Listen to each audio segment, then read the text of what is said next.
네, 안녕하세요. 오늘은 2026년 부동산 시장 전망 그리고 자산관리 전략 특강을 시작하도록 하겠습니다. 일단 저는 서울 토백이고요. 보시는 바와 같이 서울에서 계속 살았습니다. 이게 어릴 때부터 이렇게 보시는 바와 같이 부동산 계통에서 계속 일을 하고 있고요. 한 30년 됐습니다. 그래서 제가 아는 짧은 지식이지만 여러분들한테 제가 아는 인사이트를 전달해 드리도록 하겠습니다. 시장 예측 아무도 믿지 마라. 3부로 강의가 진행되는데요.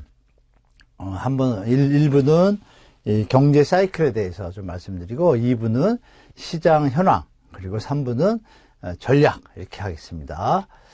자, 일단 저에 대해서 좀 소개를 드리면 2022년 초였죠. 초 때 2022년 하반기가 주택가격이 어떻게 될 것인가에 대한 그 설문 전문가 조사가 있었어요. 이렇게.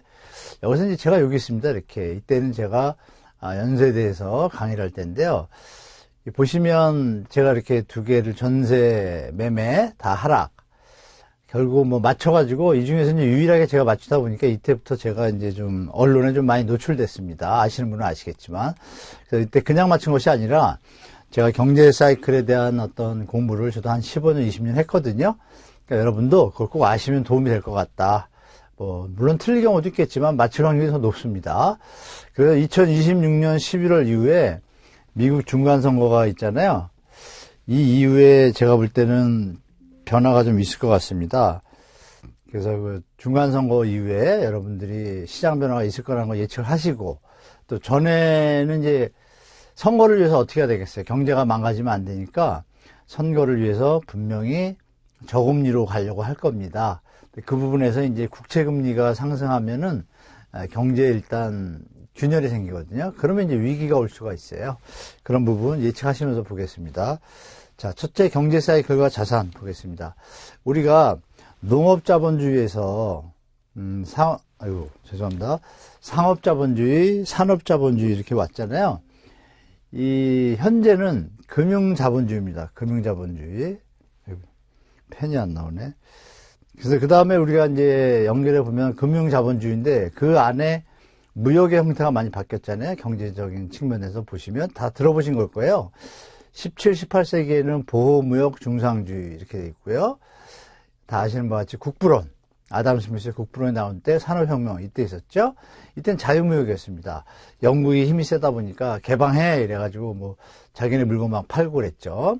그리고 원자재 같은 거 싸게 들여오고 잘 가다가 이제 미국도 이제 설립이 되고 미국에서 1929년에 대공황이 터졌죠.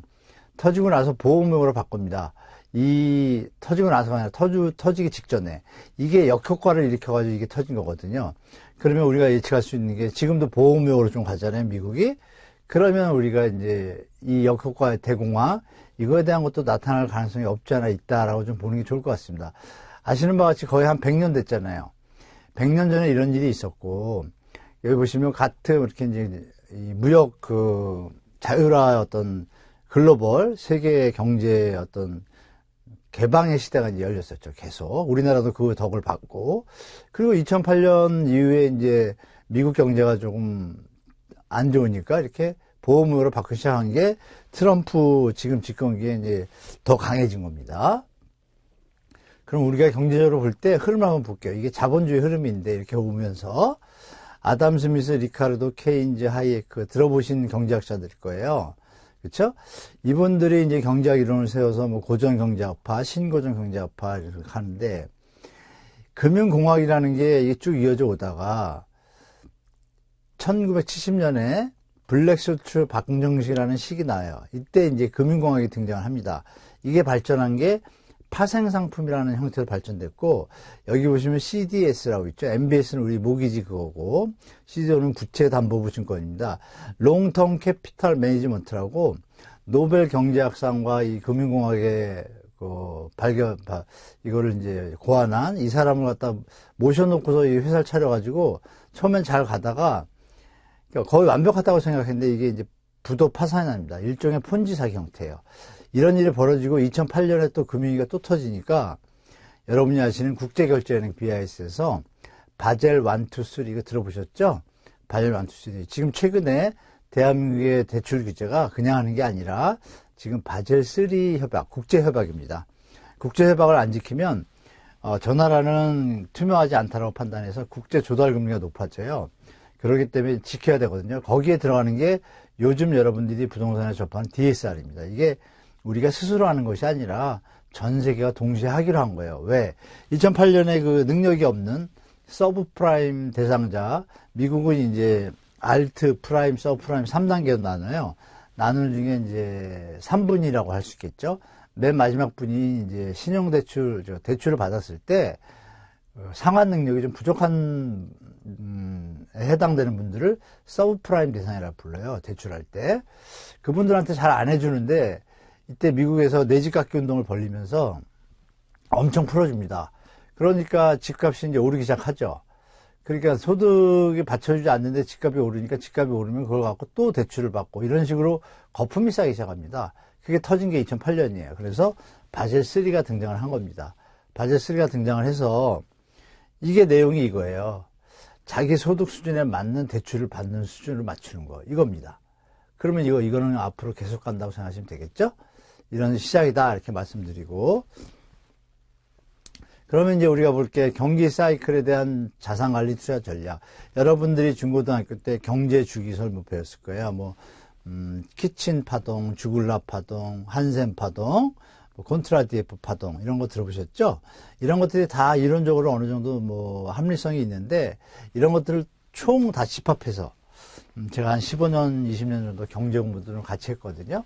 하다 보니까 이렇게 됩니다. 그러니까 여러분들이 제가 이 그림을 보면 그래프가 금리가 올라갈 때, 그죠? 그리고 금리가 인하할 때 또 그럼 다시 올라갑니다. 이게 반복됩니다. 이렇게 반복되는데 선진국 저성장 국면으로 가게 되면 이 금리 인상폭이 작아지고 인하폭은 자꾸 내려오게 됩니다.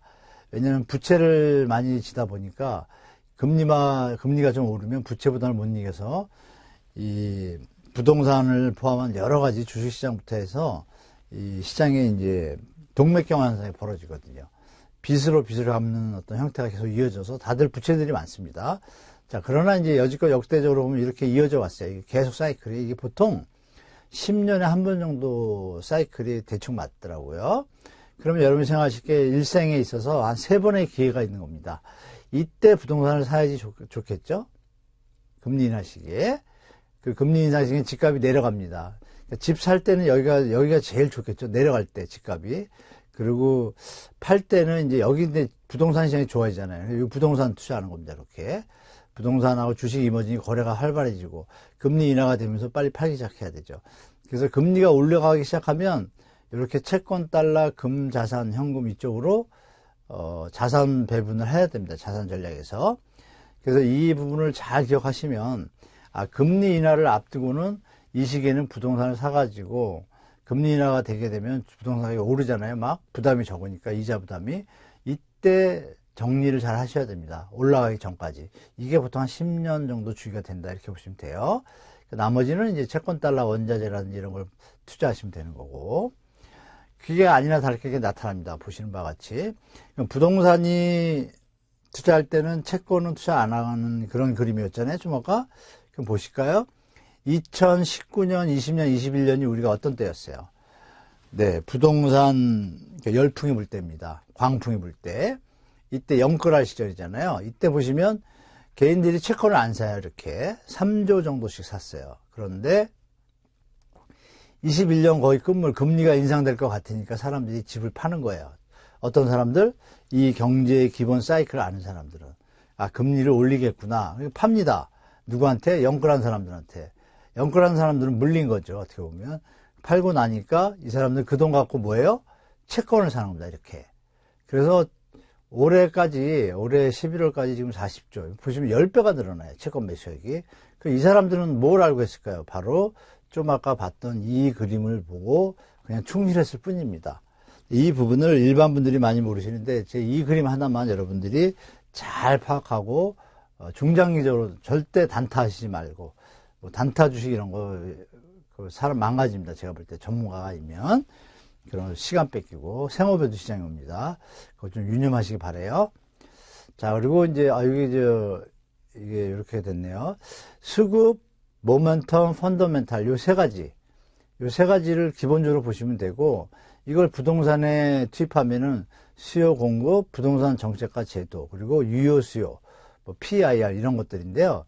이것들은 기본적으로 움직이는 어떤 팩트들이고 결정적으로 이걸 알아야 됩니다, 여러분.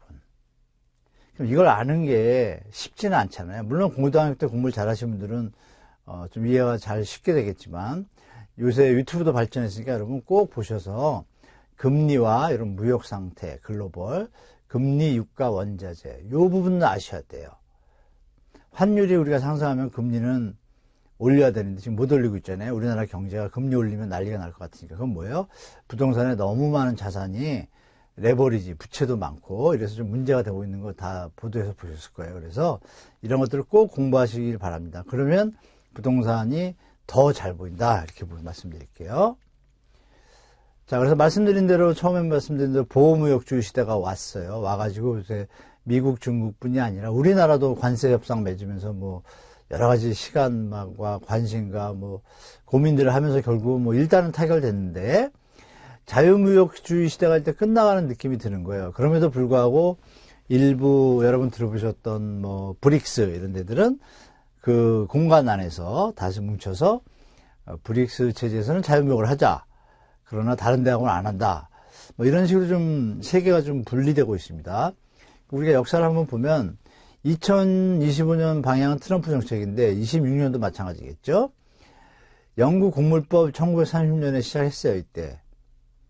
영국 공물법에 됐을 때 이때도 공황이 비슷한 게 났고 1930년 미국 스무트 홀리 관세법이 보호무역 그 개념입니다. 이게 나오기 시작하니까 시장들이 흔들려가지고 이제 터진 거고 세계 무역 전쟁이 발발했고 세계 교역량이 감소하고 지금이랑 비슷한 거예요.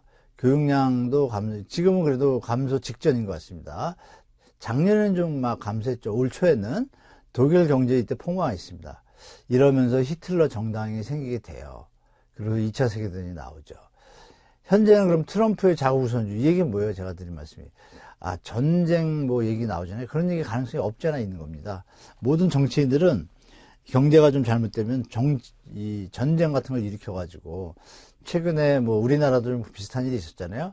화제를 돌리려고 하는 이 정치 극우주의 사람들이 많아요.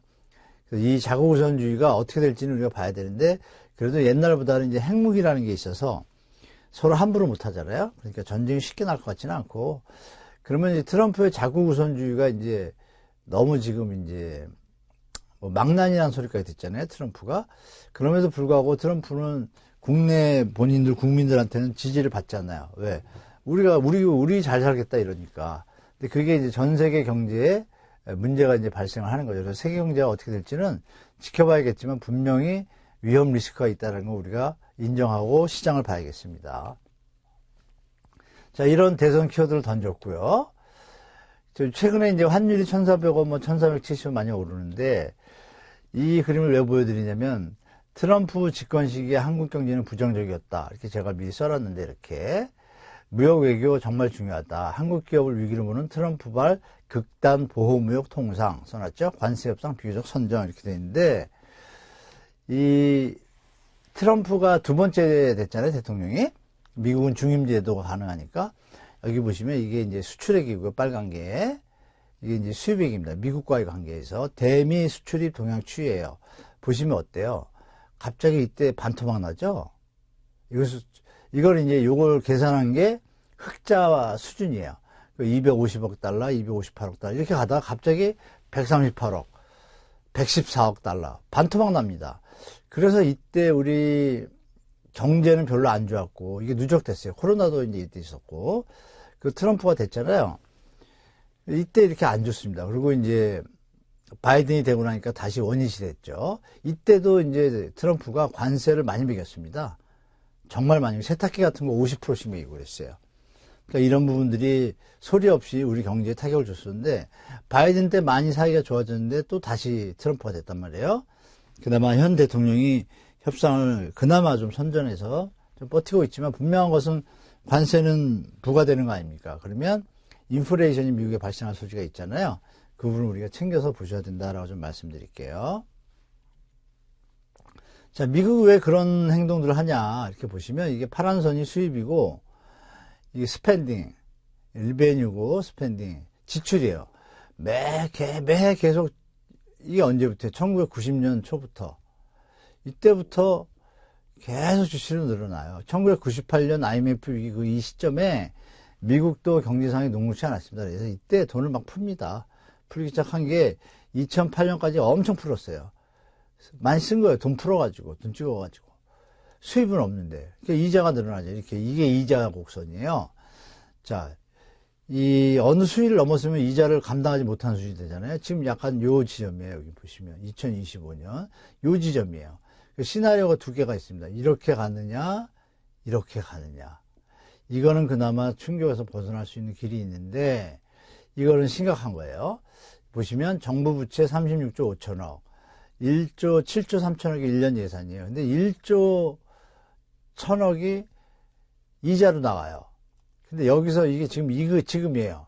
그러면 나중에 이런 곡선으로 가면 어떻게 돼요? 거의 뭐 2조, 3조를 갖다 이러면 이제 국가 운영 안 됩니다. 그래서 위기감에 젖은 거고, 기축통화국을 지키기 위해서 스테이블 코인도 만들고, 이런 여러 가지 행위들을 미국이 지금 하고 있는 겁니다. 자, 그러면 여러분들이 경제를 볼 때 그러면 예측을 어떻게 할까요? 아까 말씀드린 그 사이클이 있지만, 예측을 할 수 있는 능력이 있으면 더 좋겠죠? 그래서 여러분들이 뭐 금리와 뭐 고용, 뭐 물가 이런 거 많이 들으셨잖아요. 그래서 제가 간단하게 아까 말씀드린 것처럼 제가 한 뭐 15년, 20년 경제공부 했다 그랬잖아요. 여러분들한테 이보다 더 쉽게 알려드릴 수는 없다. 자, 볼까요? 이 네 가지 그림이 있습니다. 프레드라고 원래 세인트루이스 은행인데, 연방은행인데, 세인트루이스 은행이 예전부터 워낙 데이터를 우리나라 KB국민은행이 부동산 데이터 갖고 있는 것처럼 데이터를 축적하기 시작합니다. 그래가지고 이게 이제 프레드라는 곳으로 합쳐져가지고 이렇게 됩니다. 프레드, ORG. 출발한 게 이제 국가통계에 비슷한 곳으로 된 거예요. 여기서 이제 이런 그림을 올립니다. 프레드의 자료를 가지고 카토라는 미 정부 기관이 이 그림을 발표했어요. 2022년도에. 이 그림이 의미하는 바가 많아서 제가 보여드린 건데, 보시면 노란 선, 자, 네 가지 선인데 까만 거는 오일 가격입니다. 오일 가격. 오일 가격 이렇게 오르잖아요. 지금 좀 많이 내려왔죠. 여기 보시면 요새 좀 오르려고 그러고, 노란 선이 실업률이에요. 실업률, 고용률. unemployment rate, 실업률인데, 이 선이 내려온다는 건 뭐예요? 실업률이 낮아지니까 고용 상태가 좋다는 게 뭐예요? 경제가 돌아가는 거예요. 그러면 그걸 위해서는 금리가 저금리면 되겠죠. 금리하고 관계가 있는 거예요. 그래서 하나는 이제 소비자 물가, 개인 소비 지출 저건데, 이 파란색이요. 이거는 이제 접어두고 여러분들한테 두 가지만 보면 됩니다. 금리와 실업률 관계. 자, 볼까요? 자, 금리가 보시면 어때요? 여기 노란 선이 실업률이라 했잖아요. 이렇게 내려오는데 빨간 게 탁 치고 가죠. 자, 그럼 여기도 보면 노란 게 이렇게 내려오다가 빨간 게 금리라 그랬죠? 금리가 탁 치고 갑니다. 여기도 보시면 노란 게 쭉 내려오다가 이때 금리가 높았어요. 같이 안 좋아서. 여기 보면 이렇게 또 노란 게 내려오다가 얘가 톡 치고 가죠. 자, 금리가 낮을 때는 실업률이 낮아지기 시작합니다. 이렇게 고용이 늘어나고, 그러다 툭 치고 가니까 또 이렇게 되고, 여기도 보면 이렇게 내려오다가 또 툭 치고 가죠.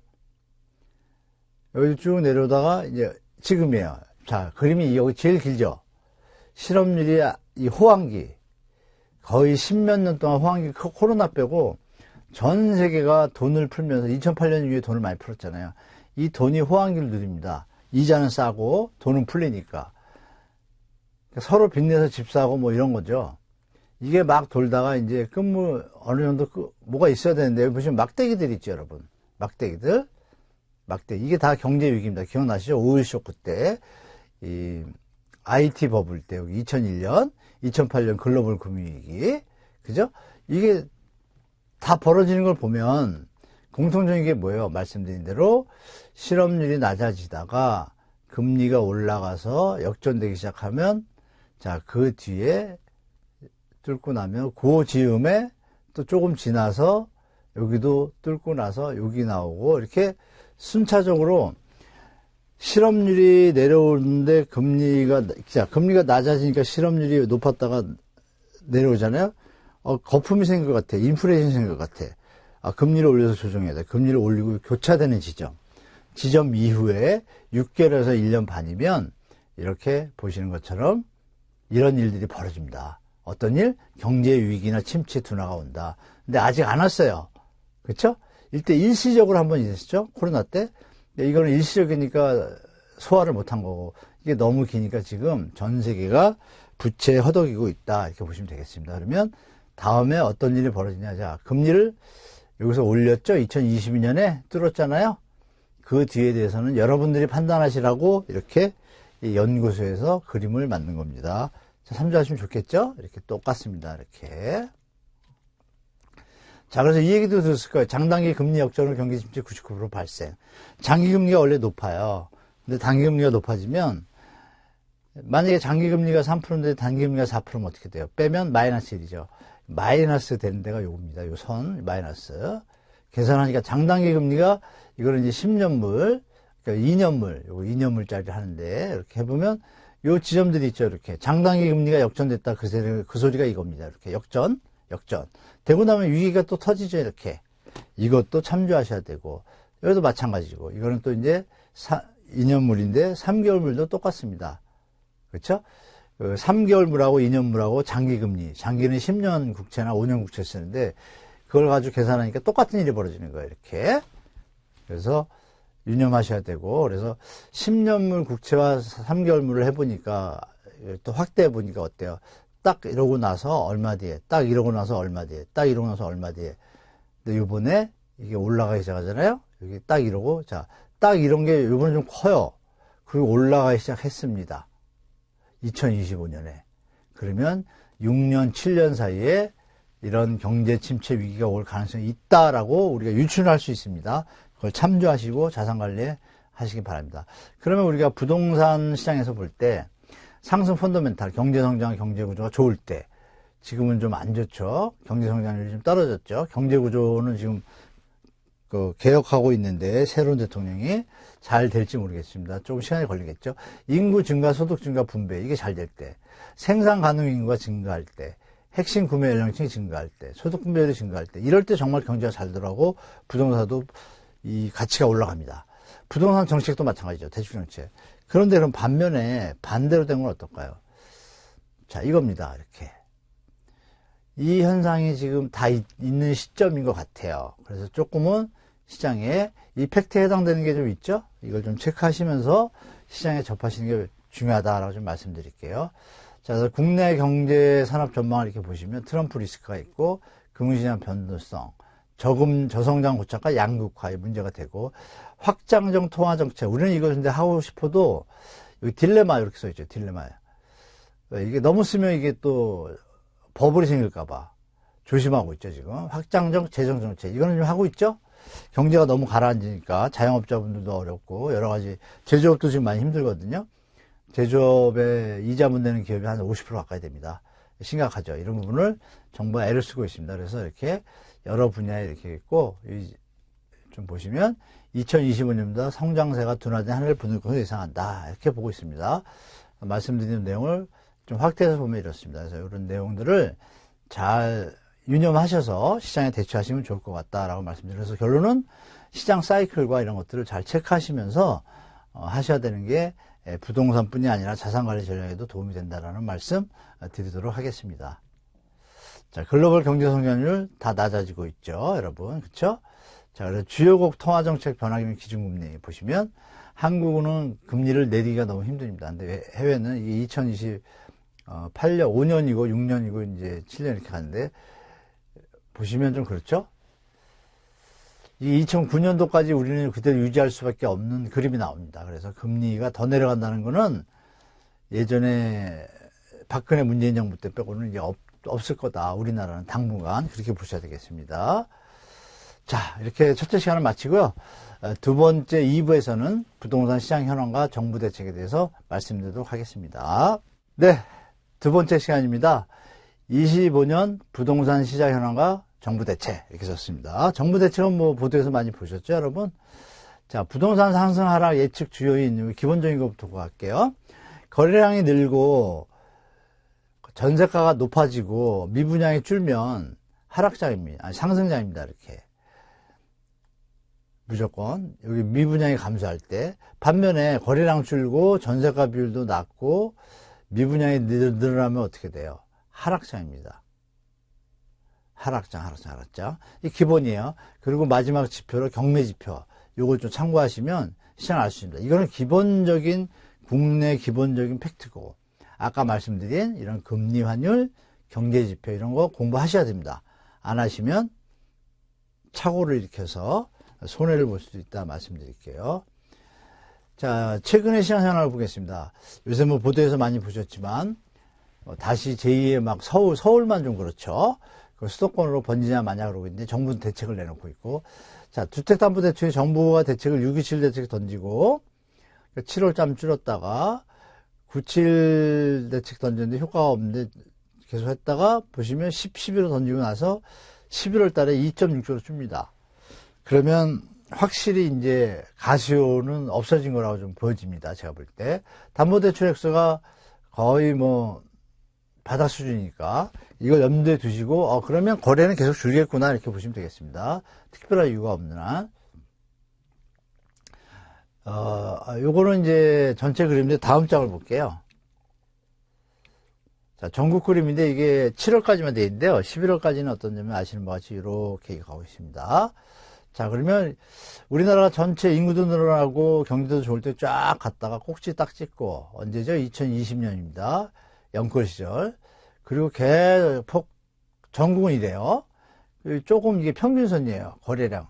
평균선을 오세훈 시장 그 토지거래 허가 생뚱맞게 푼 바람에 갑자기 붐이 불어가지고 이때 이제 전국도 좀 거래량이 받쳐줍니다. 오랜만에 진짜 2020년도 4년 동안 거래량이 평균 밑에 있다가 치고 올라왔죠.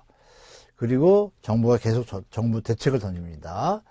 그래서 최근 건데 어제 거죠. 엊그제 거. 12월 17일 기준으로 제가 뽑았습니다. 오늘 이건 새벽에 그린 건데요. 12월 17일 기준으로 2,912건 보시면 이 토지거래 허가 풀어서 불장 날 때 1,844건. 많았죠. 평균이 한 6,000건 정도 됩니다. 이렇게. 많이 올랐어요. 그런데 중요한 건 뭐냐면 이게 2006년도입니다. 이때 15,000건이에요. 근데 지금 막 열풍이 불었다고 언론에서 많이 나오는데 8,000건이에요. 그리고 12월 달은 17일 기준으로 제가 보니까 2,912, 11월 달 거래예요, 이게.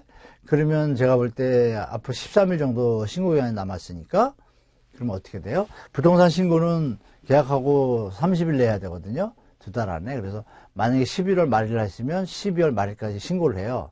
그러니까 12월 말일이 되면 다 나오겠지만 그러면 이제 2달간의 거래를 신고를 받으니까 그럼 한 4분의 1 남았잖아요. 그럼 4분의 1이면 500건, 600건이면 3,500건에서 끝이겠죠?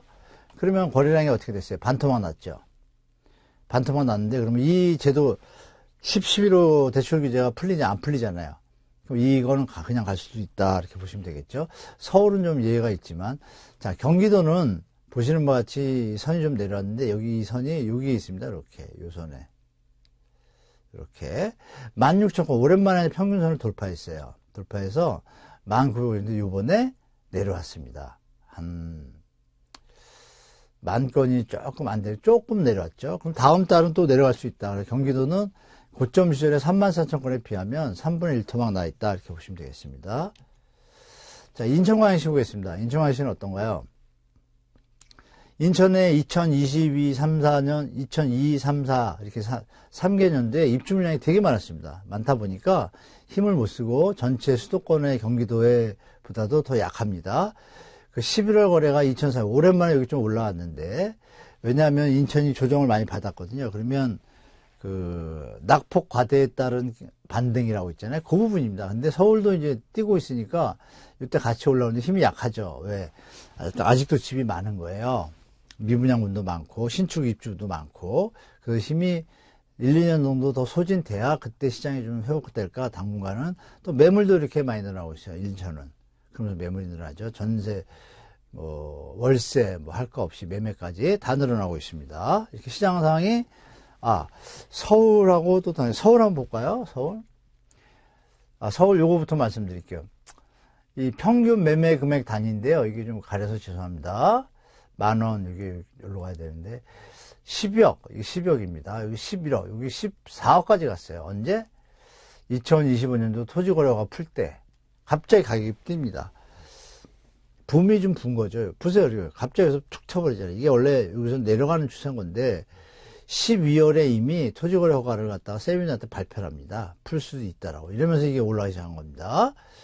그래서 3월에 이렇게 막 난리가 나니까 3월 달에 부랴부랴 3월 17일로 기억하는데, 최상목 전 장관이죠. 이 양반이 나와서 확대 지정을 했죠. 다시. 근데도 치고 갑니다. 그다음 6.27 대책이 나오고, 가라앉고, 또 회복되려고 그러는데 9월에 9.7 대책을 던졌는데 9.7 대책이 내용이 없어요. 신뢰가 안 가고. 그러니까 다시 늘어나니까 부랴부랴 11호 대책을 던졌죠. 그러고 나니까 효과가 이제 나타난 게 9억 7,500. 많이 내려왔죠. 평균가가.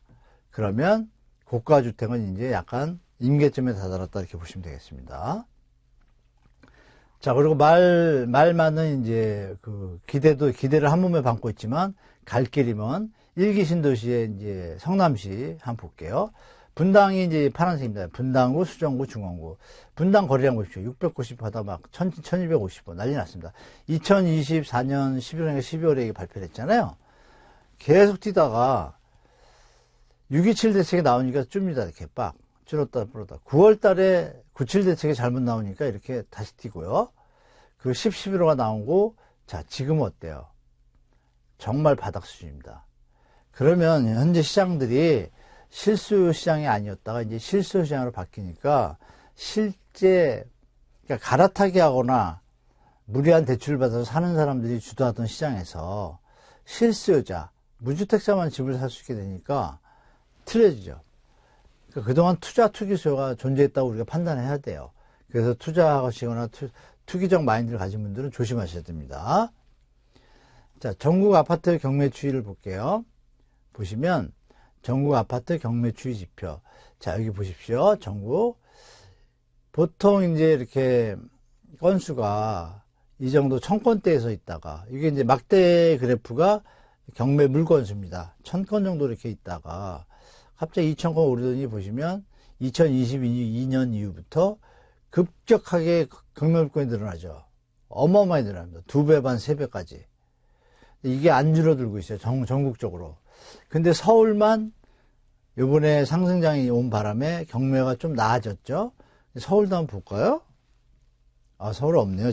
서울은 보통 20, 30건 하다가 300건까지 갔다 한 10배 늘어났다가 지금 한 150, 200건 됩니다.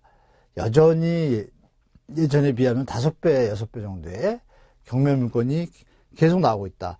자, 그럼 여러분이 생각해, 경기가 좋을 때 20건, 30건 나오던 서울이 갑자기 150건이야? 그전에는 또 300건이었고, 근데 지금 대책이 나왔잖아요. 그럼 앞으로 어떻게 될까요? 거래가 많이 안 된다고 가정하면, 이 시장의 어떤 리더 역할을 하는 앵커링을 하는 사람들, 가수요, 투자수요, 투기수요들이 수요가 약해지니까 당연히 실수요자 시장으로 바뀌면 실수요자들은 아시겠지만 소득이 우리나라 많이 안 늘어났잖아요. 그럼 강남 3구나 이렇게 고액 자산가들이 하는 곳들은 우리 뭐 1%의 인구가 이번에 발표됐는데 금융부자들이 한 42만 명 된대요. 그러니까 그 수요가 해당됩니다. 사실 강남 3구는. 그러니까 그건 우리가 강남 3구를 너무 쳐다보지 말고 빼고 전국적으로 봐야겠죠. 나머지 강남 3구와 한 8개국 빼면 서울이 25개국이에요. 25개국 중에 18개국은 그렇지 못하거든요. 그런 것들이 이제 보도에는 많이 안 나요. 그래서 같이 잘 보셔야 되고, 6대 광역시는 뭐 아시지만 계속 3, 4년 동안 조금 2022년 이후에 계속 이런 형태가 이어지고 있죠. 보시면, 죄송합니다. 부산에 광역시에 대구광역시 이렇게 쭉 있잖아요. 광역시 6개. 그러면 파란 선하고 빨간 선이 유심히 보이실 거예요. 빨간 선 뭡니까? 부산. 좀 안 좋은 요새 별명까지 붙어 있는데, 부산 큰 도시거든요. 우리나라 제2의 도시잖아요. 근데 뭐 제2의 도시를 인천에 뺏기니 많이 이런 얘기가 나오는데, 그죠? 이 부분에서 중요한 건 뭐예요?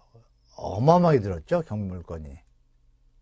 부산이 요번에 좀 내려왔는데, 이게 유찰이 아까 보신 거에서 낙찰률이 한 40%밖에 안 됐기 때문에 일시적으로 줄었다가 지금 서울 이제 붐 타면서 뭐 어떻게 이자를 내면서 버티다가 매도하려고 하는데 안 되면 어떻게 되죠? 다시 이제 올라오겠죠. 중요한 건 예전에 조턴 시절 있잖아요. 조턴 시절. 여기 보십시오. 뭐 100개, 200개 됐는데 지금 몇 개? 1200개. 이런 거 좀 유념해 보셔야 된다. 뭐 말씀드려요. 요거는 이제 보시는 것 같이 예, 이때 막 듣는데 인천이 이제 다시 경기물가에 늘어나죠. 이렇게 여기서 다시 올라가죠. 20년 이후에 다 올라가는데 올라가는 폭이 큰 데가 부산하고 인천입니다. 이거 참고하셔서 시장에 접근하시면 좋을 것 같습니다. 시장의 하방 압력이 되겠죠. 자, 이렇게 시장 현황을 봤는데 전반전을 말씀드리면 6.27 대책 이후에 잠시 멈춰있던 시장이 다시 9.7 대책이 나오면서 도리어 역풍선 효과가 났어요. 그리고 10.11호 대책이 나왔는데 서울 전체를 묶고 수도권의 한 8개, 일부 시들을 이 토지거래 허가로 묶고 나니까 그 지역들에 대해서는 일단 거래가 많이 줄었어요.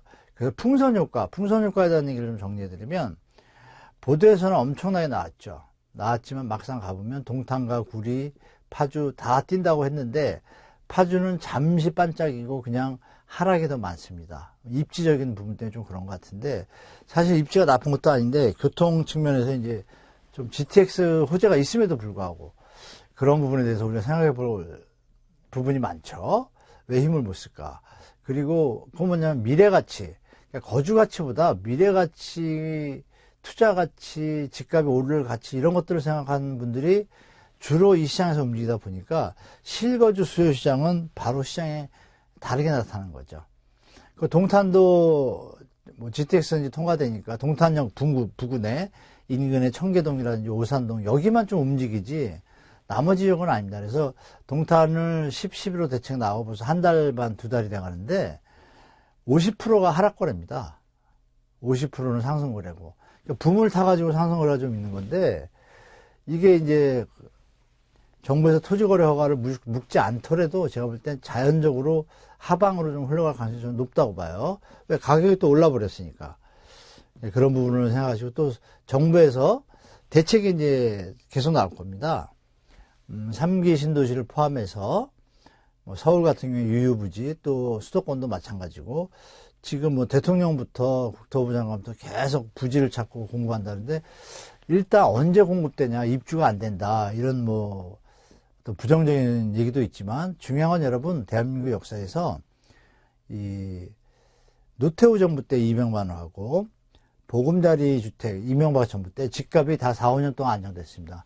노태우 때는 10년 동안 안정됐고요. IMF 전까지 90년도부터 그것이 의미하는 바가 있죠. 그거의 핵심이 뭐냐면 분양 가격을 미리 고지했습니다. 강남이 MB가 보금자리 주택을 발표할 때 강남의 평당 가격이 한 2,500에서 3,000 그러니까 8, 9억 할 때예요.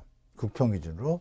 그때 세곡동, 내곡동에 있는 그 그린벨트 풀어서 보금자리 주택을 공급하겠다고 발표를 하고 2010년도에 발표하고 바로 가격도 발표합니다.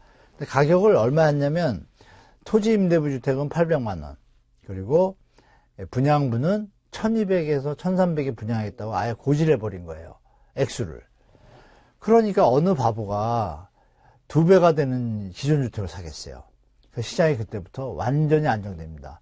또 노태우 때도 마찬가지예요. 노태우 때도 여러분 들으면 깜짝 놀라겠지만 그 당시에 시세의 반 수준인 평당 150에서 250 사이에 분양하겠다고 던집니다. 그 당시는 그랬어요. 그러니까 사람들이 처음에 긴가민가 하다가 군부 시절이니까 또 강하게 밀어붙이잖아요. 확 밀어붙이니까 90년 입주 막 초기부터 해서 입주가 막상 되니까 이런 91년부터 해가지고 한 IMF 터지기 전까지 8년 동안 집값이 너무 안정됐습니다. 그럼 결론은 뭐예요? 국가 정부에서 국민 청년들이 부담할 수 있는 부담 가능한 주택, 저렴한 주택을 대규모로 공급을 하면 주택시장은 안정됩니다. 그런데 여러분들이 예측할 수 있는 게 현재 문재인 전 정부 때, 전 정부 때 택지를 많이 마련했잖아요. 윤석열 정부 때는 PF 건설사들의 어떤 부도나 이런 걸 막아주기 위해서 인위적으로 공급을 축소했어요. 땅이 있는데도. 근데 요번에 이제 새로운 정부가 들었는데 공급을 좀 확대하려고 하잖아요. 그런 부분이 점점 이제 가시적으로 나타나기 시작할 거다. 제 생각엔 내년, 후년에 공급이 많이 나올 것 같습니다. 많이 나오고, 또 유휴부지 얘기 있지 않습니까? 유휴부지도 제가 알기로는 이게 법적으로 국유재산은 이제 기획재정부 소관이에요. 그러면 기획재정부랑 기획재정부에서 1년 매각 계획이나 이런 재산 관리 계획을 세웁니다. 근데 그런 부분에서 이제 걸림돌이 조금 있는데 그 부분을 법을 고치고 있는 걸로 알고 있습니다. 그 법이 만약에 연말 안에 개정이 되면 유효부지도 속도가 날 거라고 봐요. 이런 것들도 여러분 챙겨주셔서 정부의 대책이 연말이나 설날 전에 나온다는 걸 좀 생각하시고 그 대책을 보시고 시장에 대처하시기 바라고, 이 양극화 현상은 제가 볼 때 당분간 이어질 것이고 되는 놈만 된다라는 말이 좀 적절한지 모르지만 강남 상구는 당분간 더 올라가지는 않을 것 같습니다. 왜냐하면 최근에 11호 대책 나오고 실수요자 시장으로 바뀌니까 송파를 비롯한 일부 지역들이 이제 하락 거래가 나오기 시작합니다. 예전에는 상승이 거의 8, 90%였는데 지금은 반반 수준까지 막 내려오는 것 같아요. 조금 더 봐야겠지만. 그래서 정부 대책에 대한 어떤 시장의 반응이라고 볼 수도 있고, 또 내년에 지방선거 이후에 세금, 보유세액이 계속 나오잖아요. 이건 제가 볼 때 결국은 손댈 것 같습니다. 그러면 내년 하반기 이후에 발표할 것 같거든요. 그런 거를 일부 자산가들이 이미 인지하고 매각하려고 하고 있고, 내년에 서울 입주 물량 부족이라는 이슈를 가지고 팔려는 자와 사려는 자의 어떤 머리 싸움, 또 그리고 근데 사실 국가에서 청년과 우리 대한민국의 미래를 생각하고 서울 같은 경우에는 무주택 비율이 지금 57%입니다. 임차인으로 사시는 분들이.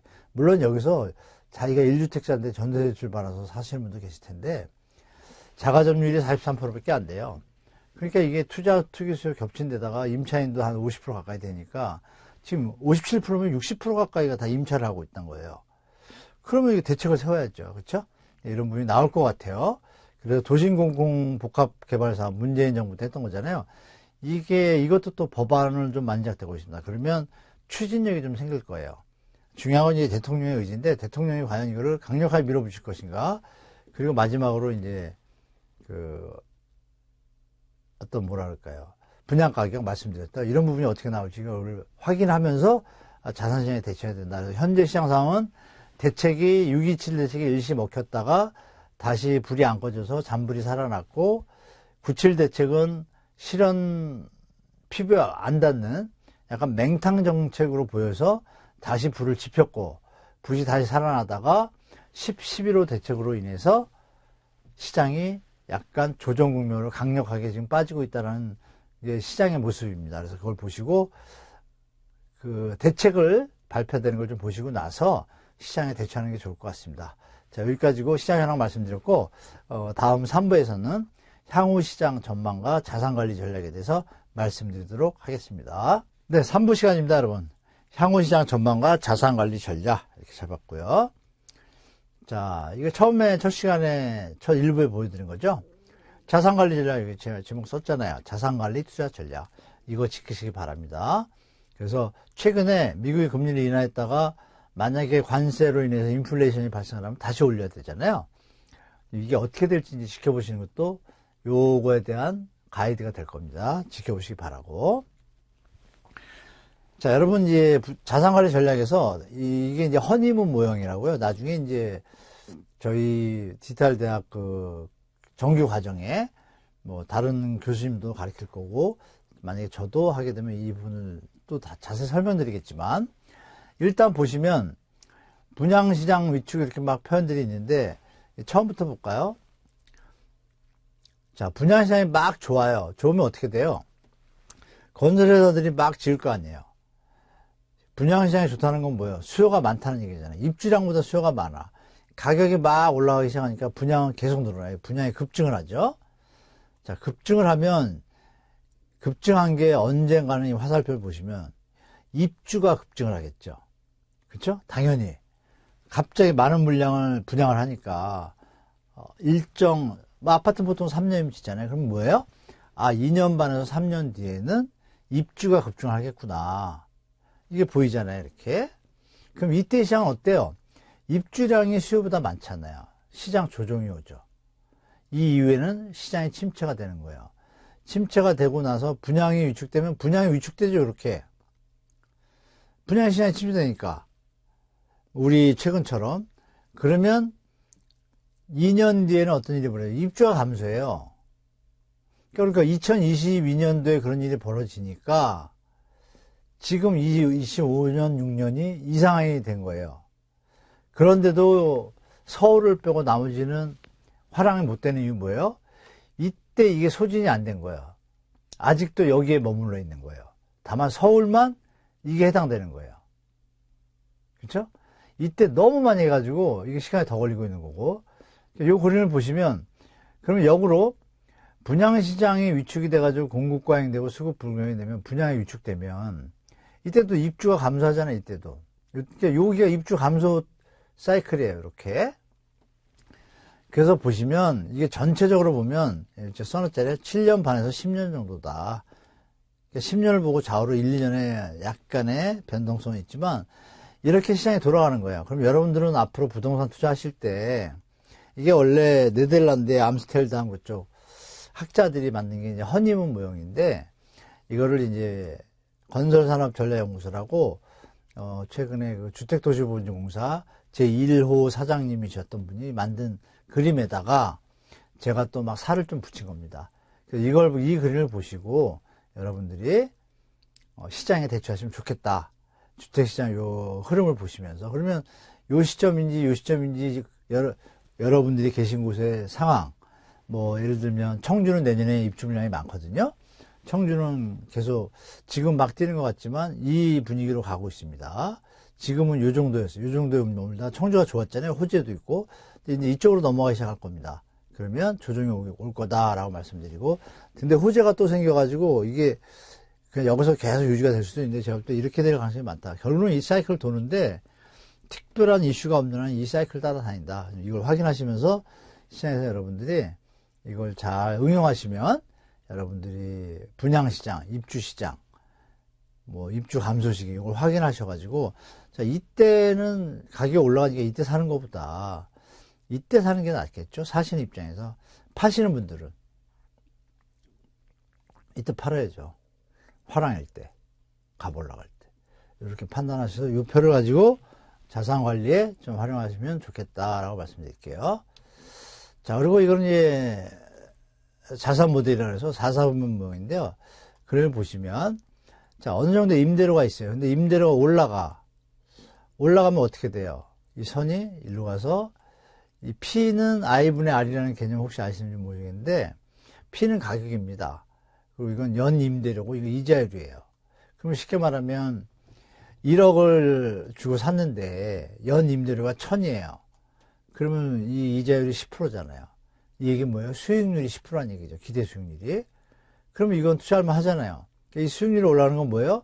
임대료가 높아지면 임대 총 수입이 많아지니까 그럼 뭐예요? 투자율이 높아지니까 사람들이 짓기 시작합니다. 그렇죠? 막 많이 짓다 보면 어떻게 돼요? 공급이 오버가 되는 순간에 재고 조정이 들어가요. 이때는 가격이 조정을 받겠죠. 그러니까 이런 사이클이 계속 이어진다.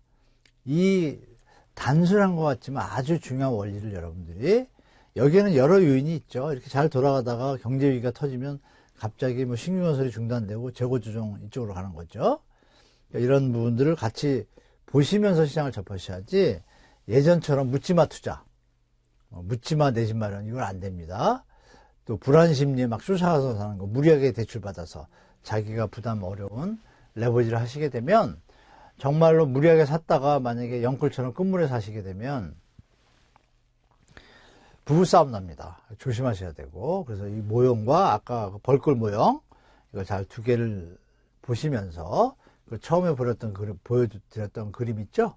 그 사이클 세 개를 보시고 계속 이렇게 여러분들 스스로 습득될 때까지 보시고 나면 시장이 좀 보이실 겁니다. 이게 엉켰네요. 이게 깨졌는데, 향후 부동산 정책에 대해 다른 시장 전망, 죄송합니다. 대출 규제 지속, 공급 정책 추가 대책 예정, 세제 정책 보유세, 지방선거, 다주택 중과유예. 이거 너무 꺾여가지고 죄송한데, 대출 규제는 지속될 것 같습니다. 공급 정책은 추가 대책이 예정되어 있죠. 그래서 말씀드린 대로 연말하고 내년 설 전에 아마 제가 볼 때 발표될 것 같습니다. 세제 정책은 지방선거가 끝나고 나서 보유세에 대해서 얘기가 나올 것 같아요. 그리고 종부세 이런 거, 뭐 공시지가 현실화 이런 부분도 얘기가 나올 것 같습니다. 다주택 중과 유예는 저는 개인적으로 계속 유예를 해줬으면 좋겠어요. 왜냐하면 징벌적으로 이걸 한다고 해봤자 다주택자 사람 이분들의 매물이 안 나오잖아요, 시장에. 그럼 내년 같은 경우에 서울 같은 경우에 입주 물량이 부족하니까 이거는 그냥 푸는 게 낫지 않나, 그대로 유예하는 게 저는 개인적으로 생각해요. 징벌적으로 생각하면 뭐 일시적으로 좋을 수 있지만 이분들의 이익보다 전체 이익이 크다라면 그것도 한번 생각해 볼 필요가 있다 말씀드릴게요. 토어제는 계속될 거고 투기 조정 대상자는 지속될 거다 이렇게 말씀드릴게요. 자, 이게 좀 파일이 옮겨오면서 약간 깨져서 글자가 오그래서 죄송합니다. 내 집 마련 전략 여러분들 자산관리에서 일단 우리 무주택자분들이 혹시 계시면 지금 무주택자분들이 서울 빼고 나머지 서울도 한 8개국 빼고 나머지는 무주택자분들이 더 마음이 편합니다, 지금. 뭐 수도권도 그렇고, 수도권도 뭐 과천분당 빼면은 나머지는 다 지금 조정 중이라서 무주택자분들이 지금 마음이 이렇게 안 좋을 때가 좋습니다. 그럼에도 불구하고 공공분양 이게 이제 예정돼 있잖아요, 발표되면서. 이거를 우선적으로 이제 공략하시면 좋을 것 같고, 도심 공공 목화사업, 뭐 서울 시내에 있거나 이렇게 광역시급에 있는 분들은 이런 것들이 나올 겁니다. 그러면 이게 역세권 이런데 좋은 자리에 용적률을 많이 주거든요. 그러면 공급 물량이 많아져요. 이때 분양가 좀 저렴합니다. 이것도 편하시고, 또 경매를 통한 내 집 마련. 이건 뭐냐면 여러분들이 경매 공부를 하려면 시간이 좀 걸리잖아요. 권리 분석도 해야 되고. 그럴 시간이 없으신 분들은 경매를 사면 좀 저렴하다는 건 다 아실 겁니다. 그렇죠? 당연히. 이때 경매 매수 대리인 제도라고 있습니다, 여러분. 그러니까 여러분 잘 모르시지만 공인중개사님들 중에서 경매 매수 대리인 제도를 교육을 받고 시험을 보고 실무 교육을 받고 등록하신 분들이 계세요. 공인중개사분들이. 그분들을 통해 가지고 집을 경매로 받으면 좋습니다. 컨설팅비는 아마 뭐 적게는 100만 원에서 뭐 200, 300 이렇게 주지만 집은 뭐 5천, 1억 싸게 살 수 있으니까. 그러면 여러분들이 할 수 있는 거는 여러분이 사시고 싶은 지역에 부동산을 쭉 돌아보셔가지고 경매 매수 대리인 제도 자격증이 붙어 있어요. 이렇게 실무교육 이수증하고 그 법원에 등록을 하거든요. 법원에다가 그 등록증이 있어요. 등록증하고 실무교육을 받고 나면 실무교육 이수증이 있어요. 그게 있으면 그분은 이제 매수 대리인이에요. 그분한테 부탁하면 됩니다. 그렇게 하면 또 동네에서는 좀 만나기 쉽다라고 좀 말씀드리고요. 또 생애 최초가 대출을 LTV를 규제를 했음에도 불구하고 생애 최초는 예외도 뒀잖아요. 그래서 생애 최초에 해당되는 분들은 그걸 잘 활용하시기 바랍니다. 한 번 쓰면 끝이니까 무리해서 급하게 사지 마시고 발품 파시면서 말씀드렸던 시장 사이클 판단하시고, 그래서 또 말씀드렸던 그 허니문 무형이나 이런 걸 보시면서 입주장애 내지만 최근에는 입주장애 일부 공인중개사들이 담합을 해가지고 가격을 안 내리는 데가 좀 많아요. 그럼에도 불구하고 그게 계속 발품을 많이 파시면 입주장애 내 집만 할 때 조금만 더 저렴하게 사니까 꼭 활용하시기 바라고. 서울시에 계신 분들은 청년주택, 신혼주택 공급하셔야 됩니다. 서울시에 또 꽤 공급할 겁니다. 그리고 말씀드렸던 대로 정부가 대책을 내면서 서울 유휴부지 같은 경우 이게 좀 나올 가능성이 좀 있어요. 요것도 이제 발표 나올 때 좀 그 입지하고 이런 것들이 나올 것 같아요. 예정 분양가랑. 그런 거 확인하셔서 근처에 해당되면 이것도 우선적으로 대상으로 삼으셔라. 이렇게 내 집 마련 전략을 하시면 좋겠습니다. 그리고 이제 다주택자분들은 간단합니다. 뭐 월세로 가지고 계신다 그러면 그냥 가시면 되고요. 그런데 레버리지가 좀 있다. 정말 조심하셔서 예측을 하셔야 됩니다. 경기 침체나 이런 리스크가 왔을 때 내가 버틸 수 있는지, 못 버틸 것 같으면은 지금 어느 정도 처리하셔야 돼요. 처리하셔서, 아, 내가 어느 정도 됐을 때도 버틸 수 있겠다. 예를 들면 전세를 사시는 분이 전세가가 내려가면 나가고 말일 거 아니에요. 그때 뭐 10%, 20% 하락되는 걸 계산하셔가지고, 그때도 내가 유지하는데 문제가 없다 그러면 레버리지를 활용하시면 되는데, 그런 때문에 또 금리가 올라가잖아요. 이런 거 잘 계산하셔서, 포트폴리오를 잘 조정하시기 바랍니다. 자, 그러면 이 향후 전망에서 향후 분양가는 어떻게 될까? 여기에 대해서, 이건 이제 공공 분양에 대해서 말씀드린 거예요. 일단 민간은 뭐 서울 같은 경우에 대부분이 뭐 분양가 상한제를 하고 있는데, 공공 분양은 여러분이 아시겠지만 최근에 현 정부 대통령께서 LH가 직접 시행하라는 얘기를 자주 했잖아요. 그러면 상식적으로 LH가 직접 시행을 하면 당연히 이익 마진이 주니까 분양가도 낮아지겠죠? 근데 그거를 온전히 투입을 하면 이게 정말 반값도 됩니다. 그러면 그런 스탠스로 정부가 대책을 가면 제가 볼 때 주택시장 조정 오거든요. 그걸 택할지 안 택할지 모르겠어요. 이 정부가. 서민과 청년들을 위하고 미래를 위한다는 걸 해야 되는데, 여러분들이 보도에서 많이 보시는 수박들, 기득권들이 아주 교묘한 방법으로 방해를 많이 합니다. 자, 국민들이 낸 세금으로 산 땅인데 싸게 줘야죠. 건축비 넣고 LH 직원 인건비 빼고 그 정도면 반값이 나와요.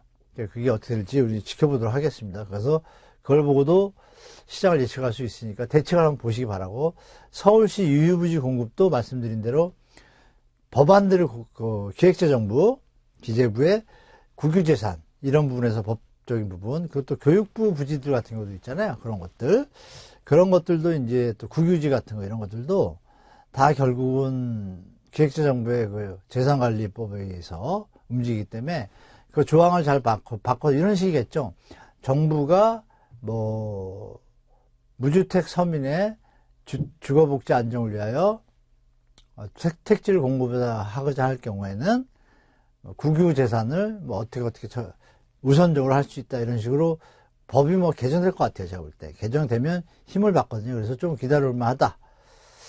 다주택자 요건 아까 말씀드렸고, 다주택자 중과 유예는 제가 볼 때 징벌적으로 다주택자분들은 야 이거 무조건 적어두니까 증판하겠다 막 이러지만, 사실 제가 정책적인 관점에서 본다면 조금 중과를 하더라도 좀 낮춰주거나 그래야 매물이 나오거든요.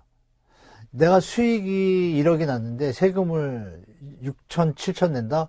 그러면 그냥 팔기 싫잖아요. 그렇죠? 또 정권이 바뀌면 또 바뀔 거다. 내가 3년, 4년, 5년 또 끌고 가지. 이런 의식이 있잖아요. 그러면 그걸 역으로 생각하면 문재인 정부 때 여러분 기억하시겠지만 징벌적으로 다주택자 중과를 세게 때려가지고 다주택자들이 집을 팔고 싶어도 못 팔게 된 거예요. 그럼 어떤 일이 벌어졌어요? 매물이 없는 거예요. 매물이. 그런 우를 범해서는 안 됩니다. 선의 뜻을 갖고 있고 잠시 심정적으로 감정적으로 좋을 수 있지만 그거는 결국 나중에 안 좋아지는 결과를 맞이하는 게 보이는데도 그냥 정치적인 뭐 선거표 이런 것 때문에 그냥 던진 거예요. 내가 볼 때. 그동안 이걸 계속 써왔어요. 바보같이. 별 의미 없다고 봅니다. 제가 볼 때. 보유세를 손을 대야죠. 보유세. 그게 정상적입니다. 그래서 정부도 제가 볼 땐 중과 유예는 이어가는 대신에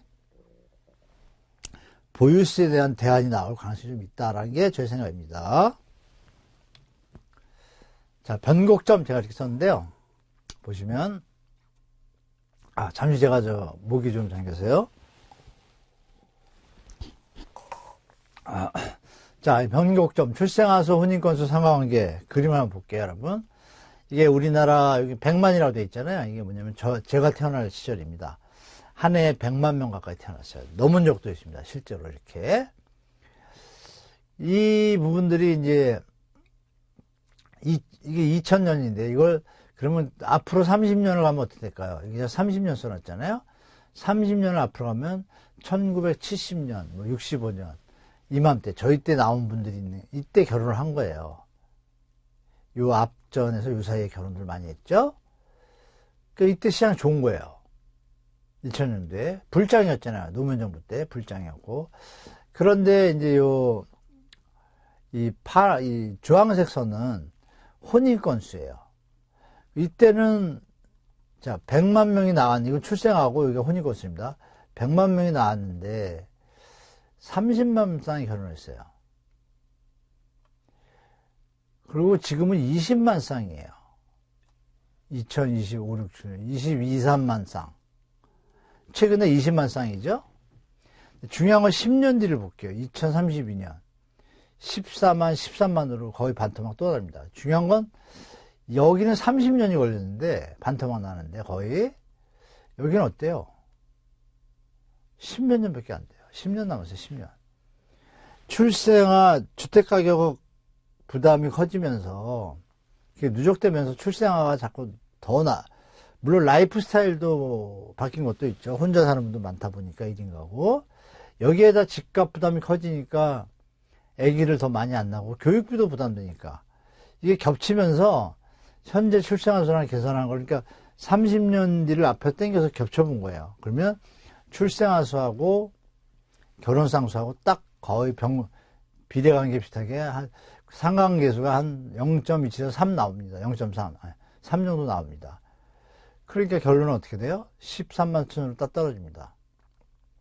중요한 건 이 뒤죠. 그러니까 지금 2030 세대들은 지금 이때면 30, 40될 거고, 그러니까 지금 젊은 분들은 여기선 시장이 제가 볼 땐, 슬로우 저펜처럼 될 것 같아요. 그게 이제 이때부터 올 수도 있고, 이걸 좀 그림을 참조하셔서, 2032년에 갑자기 거의 반토막 나? 결혼쌍이? 그 얘기 뭐예요? 공급할 물량이 예전보다 조금만 해도 된다는 거 아니에요. 근데 건설회사의 우리나라 대한민국의 건설회사 능력은 50만 원 지을 수 있습니다. 50만 원. 건설회사 너무 많아요. 그러면 건설회사 구조조정은 피할 수 없는 다가오는 일인 겁니다. 그런 것도 좀 체크하셔서 우리 혹시 수강생 중에 건설 계통에 계시면 그것도 좀 참조하시기 바라고 시장에 대처하시기 바랍니다. 그래서 제가 통계청 자료를 가지고 최근에 정리를 해보니까 주택 구매 핵심 연령 인구라고 하죠. 30세에서 40세. 이 부분이 주택 구매량의 한 70%를 차지합니다. 많을 때 뭐 75%만 하고. 이거를 정리해서 10년 단위 제가 끊어봤어요. 계속 감소하죠. 감소하는데. 자, 보세요. 2020년에 주택 구매 핵심 30세에서 49세까지입니다. 20년 해당되는 분들이 700만 명이에요. 근데 35년, 10년 남았죠. 10년 뒤에 600만으로 줄어요. 110만 명이 줄어요. 또, 여기는 10년도 아니에요. 6년이에요, 6년. 6년 뒤에는 500만으로 또 100만이 또 줄어요. 그리고 여기서는 또 텀이 생겨서 이렇게 9년 지나니까 400만. 또 여기도 6년 지나니까 300만. 그러니까 이게 10년 단위로 막 100만씩 푹푹 주는 거예요. 여러분들이 이걸 잘 보시고 지금 25세 30세인 분들은 이때 시장이 완전히 변하는 거는 뭐 거의 기정사실이고 제가 볼 때 그래서 최근에 뭐 똘똘한 한 채라는 것도 이해가 됩니다. 그러면 그 얘기는 뭐예요? 암만 똘똘해도 서울은 뭐 일본처럼 이렇게 거리가 멀지도 않기 때문에 서울하고 부산, 서울하고 뭐 천안 뭐 이런 데 가깝잖아요. 1시간 거리잖아요. 그럼 새로운 어떤 고급 주거지가 탄생할 가능성이 높습니다. 특히 뭐 세종시로 이전한다든지 여러 가지 변수가 있기 때문에 서울에 너무 몰빵하는 것도 조심하셔야 된다. 몰빵이라는 표현이 좀 죄송한데 서울 하는 것 좀 꺾일 때가 됐다라는 게 제 생각입니다. 그래도 균형 발전을 여러분도 아시는 것처럼 지역균형 발전 시대위원회라고 이미 생겼습니다. 한 6, 8년 전에. 계속 움직이고 있단 말이에요. 그게 이제 청년들을 포함한 전국 국민들이 이제 알고 있잖아요. 이거 이래가지고는 같이 망한다. 대한민국에 도움이 안 되겠다. 균형 발전이 필요하다는 건 이제 다 공감하고 있잖아요. 그러면 그런 공약을 던지지 않고 서울을 더 키우자 이러면 아마 떨어질 거예요. 선거에서. 물론 서울시에서는 얘기했지만 그런 어떤 정치적 흐름도 같이 보시는 게 좋겠다라고 말씀드리고 자, 이게 해외 시각을 말씀드릴게요. 해외에서 요즘 환율이 너무 올라가잖아요. 왜 그럴까요? 그 나라의 펀더멘탈이 약하다고 판단되면 그렇게 되는 겁니다. 자, 해외 시각 보시면 뉴욕타임즈에서 2023년도에 발표한 건데요. 보시는 것 같이 이 여러 장의 이제 보고서 중에 55올더스토어 이렇게 되어 있고 군인 유모차 이렇게 돼 있잖아요. 대한민국의 군인이 50만 명으로 줄었다. 이런 기사하고 내용하고 유모차는 뭐냐면 이 내용 중에 있습니다. 제가 이걸 보고서 화가 나가지고 서한이라고 할까요? 답장 이메일도 보내고 했는데 이런 식으로 표지하지 마라 그랬는데 팩트니까 뭐 어떻게 더 할 수 없는 게 그게 뭐냐면 우리가 유모차가 있는데 강아지 많이 키우잖아요. 사람에 쓰는 유모차 개수 매각 판매량보다 요즘 강아지들 유모차에 달고 다니는 거 많이 보시죠? 아마 어쩌면 더 볼 거예요. 애기가 유모차에 탄 것보다 강아지가 유모차에 탄 거. 그게 더 팔린 나라가 대한민국이라고 팩트를 넣는 거예요. 참 기분 안 좋더라고요. 근데 이거는 우리가 해외에서 보는 시각이라는 얘기만 해요. 그리고 여러 가지 보고서가 나왔고 경고도 많이 나와 있어요. 그래서 그런 부분도 우리가 간과해서는 안 된다 좀 말씀드리고. 자, 여기 출산율이에요. 출산 보시면 이거 이제 보고서에 있어요. 심각하잖아요. 그러면 미국에서는 5년, 10년 안에 이 현상들을 아니까 아까 제가 그림 보인 것처럼 그걸 활용해서 좀 다른 쪽으로 움직이겠죠? 그런 걸 판단하시고. 자, 마무리. 정책방에 따른 자산관리 투자 전략 1기 신도시는 시간이 오래 걸립니다. 그래서 지금 많이 값이 올랐기 때문에 좀 천천히 대책 보고하시기 바라고. 최소 10년 걸립니다. 모아타운은 문제가 많습니다. 시간이 많이 걸리고. 함부로 또 많이 올랐어요. 모아타운에 해당되는 빌라 지역은 너무 많이 올라서 현재 가격이 이제는 들어가기 늦었습니다. 기다렸다가 이게 만약에 해제되는 지역이 많이 나올 겁니다. 문제가 있어서 그때 들어요. 빨간색은 안 좋다는 얘기고 리츠 시장은 공부를 좀 하시면 도움이 될 것 같아요. 간접 투자의 기본이니까 물론 좋은 상품 하셔야 되는데 그건 또 나중에 혹시 저랑 만나게 되면 말씀드릴게요. MPL 부실채권 이거 좋습니다. 좋은데 개인 접근권이 몇 년 전에 이제 제도가 바뀌어서 대부 업체만 할 수 있는데 그 등록을 하면 할 수 있거든요. 뭐 n분의 1 지분 투자로 그런 방식으로 MPL도 좀 관심 가지시면 좋습니다. 경매 공매는 좋습니다. 계속 몇 년간 앞으로. 재개발 재건축은 조심하셔야 됩니다. 수익성이 악화가 됐어요. 왜? 건축비가 올라가니까 당연히 부담금이 늘어나잖아요. 그러면서 재건축이 좀 좌절된 현장 얘기도 많이 들으셨죠? 그래서 평당 분양가가 6천, 7천 되느냐 아니면 재건축 쉽지 않습니다. 지금. 조금 가려서 보셔야 되고 꼬마 빌딩은 지금 정말 조심해야 됩니다. 여러분 자영업자 문제 얘기 나오고 뭐 자영업자 수익률 거의 뭐 안 좋습니다. 그럼 빌딩은 어떻게 되겠어요? 공실 나겠죠. 근린생활시설 다. 과도한 레버리지 투자, 이 꼬마 빌딩 경매로 막 나오시고 그럽니다, 지금.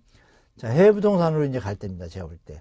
글로벌 시대에 이제 이미 한국에서 트레이닝이 많이 되셨으니까 글로벌 시대에 글로벌에 가서 우리가 이 배운 트레이닝을 가지고 투자할 때는 많다고 봐요. 특히 동남아는 투자하기 좋지만 제도가 받쳐주지 않습니다. 그래서 외국인 소유권을 인정하지 않고 있고 일부 뭐 베트남 같은 경우에 협회에서 허가를 받아서 잠시 2, 3년 전에 외국인 소유를 허가한 적이 있습니다. 그때 뭐 다 팔렸죠. 근데 베트남이 지금 지하철 1, 2, 3호선 공사 중이에요. 그럼 여러분 생각하실 게 우리나라의 70년대, 80년대 생각하시면 되죠. 그게 지금 어떻게 됐죠? 그럼 지금의 베트남이 만약에 국제의 어떤 자산시장을 개방한다면 뭐 그런 것도 준비하셨다 가시면 큰 수익을 낼 수 있지 않을까라는 게 제 생각입니다. 또 여러 나라들이 지금 우리나라보다 경제상황이 안 좋으니까 환율이 좀 조정되고 나면 환차익까지 생각하면서 투자하는 것도 생각해 볼 필요가 있다라고 말씀드리겠습니다. 자, 이렇게 특강인데 3부로 해서 1시간 동안 여러분과 말씀을 나눴는데요. 일단 이렇게 부동산은 경제와는 뜰래야 뜰 수 없습니다. 거기에 부속된 하나의 시장이기 때문에 항상 경제 공부도 좀 하시면서 또 부동산 시장을 판단할 때도 여러 가지 모형이나 모델, 무작정 옛날에 어머니 아버지들이 베이비 부모들이 무조건 사두면 돈 오르고 이런 데서 끝났습니다. 그리고 재개발 재건축도 마찬가지예요. 수익성이 안 나온 데도 있고 나온 데도 있어요. 구별할 줄 알아야 돼요. 이런 것들을 이제 정규 강의에서 접하시면서 졸업하실 때는 좋은 어떤 실물 자산 관리 전략을 세우실 수 있는 어떤 데 도움이 되기를 좀 바랍니다. 자, 수고하시느라고 수고하셨고요. 감사합니다.